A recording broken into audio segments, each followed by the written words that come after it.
And to discuss general elections in Ecuador this Sunday, we now welcome David Adler, who is leading the electoral observation mission of the Progressive International. David, hello, thank you for joining us.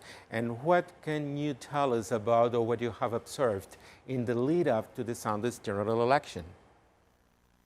What we've witnessed today has been a courageous and surprising mobilization of the people of Ecuador, both inside the country and around the world, in conditions that were extremely inhospitable, if not outright hostile, to democracy, namely extreme weather conditions in parts of the world where they were supposed to be voting, as well as some of these extremely long lines and poor organization that many of your viewers and listeners will have seen published throughout the day on social media, reflecting just how difficult it has been for Ecuadorians to access their basic and fundamental right to a vote in these elections. So we come into this work as observers towards the end of the day with still tremendous concerns about the degree of participation that has been accessible to the people of Ecuador, given the low rate of participation. And we don't think that the pandemic is an excuse for riding roughshod over those constitutional rights. So we have a lot of concerns. At the same time, we're patient and want to maintain that sense of patience and caution as the count of the vote moves forward from now until the end of the week. David, do you think there is a chance, as many experts warned prior to this vote, that a victory for Andrés Arauz could lead to claims of electoral fraud by his opponents? I think that the risk of an accusation of electoral fraud has been in the air for a long time.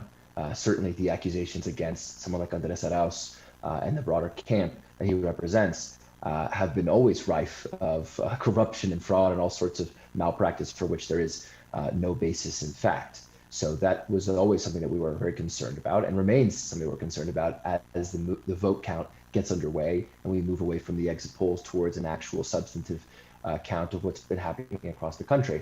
And that's the reason why we're here. We're here as electoral observers because we feel like there's a need to bring the attention of the international community to Ecuador and to confront the Organization of American States, who has proven themselves incapable of delivering on the promise of transparency and integrity for those elections. So we're here to make sure that those accusations of fraud are reasonably, fairly, and justifiably combated in favor of an honest read of what the election results actually are.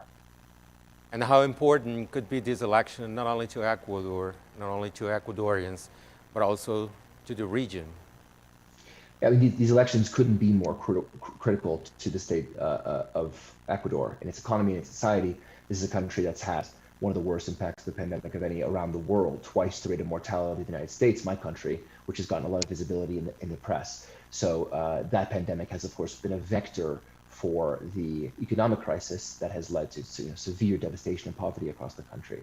So the prospect of recovering Ecuador's democratic institutions, breathing new life into them, getting the economy back on track, finding a vaccine for these suffering communities from COVID-19, all of that is at stake in this election.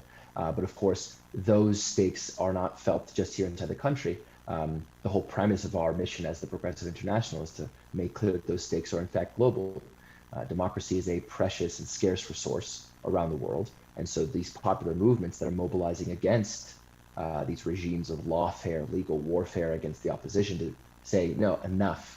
We must stand up for our constitutional right to popular sovereignty. We think that the impact of such a popular movement reclaiming those democratic institutions will certainly reverberate through Latin America and even far beyond into countries like Pakistan or Lebanon that find themselves in similar situations of debt relationships with the International Monetary Fund, which of course is something Ecuador is dealing with, and the successful sort of renegotiation of those relationships towards the benefit of the people will have a rippling effect in popular movements around the world.